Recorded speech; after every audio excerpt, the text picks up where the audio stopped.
जय श्रीराम ताईंनो आणि दादांनो. श्री ब्रह्मचैतन्य गोंदवलेकर महाराज प्रवचन 28 नोव्हेंबर. भगवंतास पाहण्यास स्वांतर शुद्ध करावे. बघूया ह्याबद्दल श्री ब्रह्मचैतन्य गोंदवलेकर महाराज काय म्हणतात ते. अंते मती सा गती असे एक वचन आहे. जन्माचे खरे कारण शोधून पाहिले तर हेच आढळेल की वासनेमुळे जन्माच्या फेऱ्यात आपण सापडलो. जन्माच्या पाठीमागे मरण हे ठेवलेलेच असते. जन्ममरणाचा योग सतत चाललेला आहे. वासना आधी का जन्म आधी या वादात पडणे म्हणजे बीज आधी का झाड आधी यासारख्या जगाच्या अंतापर्यंत कधी न सुटणाऱ्या प्रश्नाबद्दल काथ्याकूट करणे होय. आपल्याला नडते कुठे ते पाहावे. विषयातच आम्ही गुंतून राहतो ते सोडावे. असत्यातूनच सत्य कसे जाणता येईल ते पाहावे. इथून कोणीतरी गेले असे सावलीवरून आपण म्हणतो, त्याप्रमाणे ही जगतरूप सावलीच आहे. तिला असणारे खऱ्याचे अधिष्ठान जो ईश्वर त्याला आपण जाणून घेण्याचा प्रयत्न करूया. आपल्या डोळ्यांवर विषयांची धुंदी असल्यामुळे सर्व ठिकाणी भरलेला भगवंत आपल्याला नाही पाहता येत. त्याला पाहण्यासाठी दृष्टी निराळी करावी लागते. आपण आपले अंतरंग साफ केले तर तशी दृष्टी येते. आपण कोणा स्त्रीकडे पाहू लागलो तर आपली जशी वृत्ती असेल तशी ती दिसते. कामी असेल त्याला ती तशी दिसू लागेल आणि सात्विक असेल त्याला ती मातोश्रीच दिसू लागेल.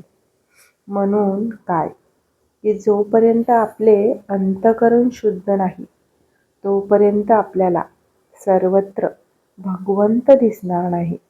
भगवंत सर्व ठिकाणी पाहताना तो आपल्यातही आहे हे पाहिले पाहिजे. जोपर्यंत भगवंत आपल्यात आहे हे दिसून येत नाही तोपर्यंत तो इतरात असलेला आपल्याला दिसणार नाही. म्हणून भगवंत सदा सर्व काळ आपल्यात आहे हे पाहू लागले पाहिजे. सद्गुरू सांगेल तसे वागावे. त्यामुळे आपला अभिमान नाहीसा होतो. संतांचा थोडासा कटाक्ष जो कर्ममार्गावर आहे तो याच करिता की कर्म करण्याने अभिमान येतो आणि त्याउलट गुरुआज्ञेत वागल्याने तोच अभिमान नाहीसा होतो. इथे अशी शंका वाटेल की गुरु तरी नामस्मरण करायलाच सांगतात म्हणजे कर्म आहेच ना. वैद्याने एका रोग्याला सांगितले की तू काही खाऊ नकोस. त्याला वैद्याने औषधाच्या 3 पुड्या दिल्या आणि या 3 वेळा घे म्हणून सांगितले. त्यावर तो रोगी म्हणाला, तुम्ही काही खाऊ नका म्हणता आणि ह्या पुड्या घ्या म्हणून सांगता कसे. त्यावर वैद्याने सांगितले की पूर्वी जे अजीर्ण झाले आहे त्याचा नाश करण्यासाठी या पुड्या उपयोगी आहेत. त्याचप्रमाणे गुरु आपल्याला नामस्मरण करायला सांगतात ते पूर्वीचा विषयांचा अनुभव नष्ट करण्यासाठी. जो आपली विषय वासना कमी करून आपल्यामध्ये नामाचे प्रेम उत्पन्न करील तोच खरा सद्गुरू होय. बोधवाक्य. प्रपंच व परमार्थ यांचा 36चा आकडा पाहून संतांनी तडजोड करण्याचा प्रयत्न केला. नामस्मरण करीत करीत प्रपंच करा हीच ती तडजोड.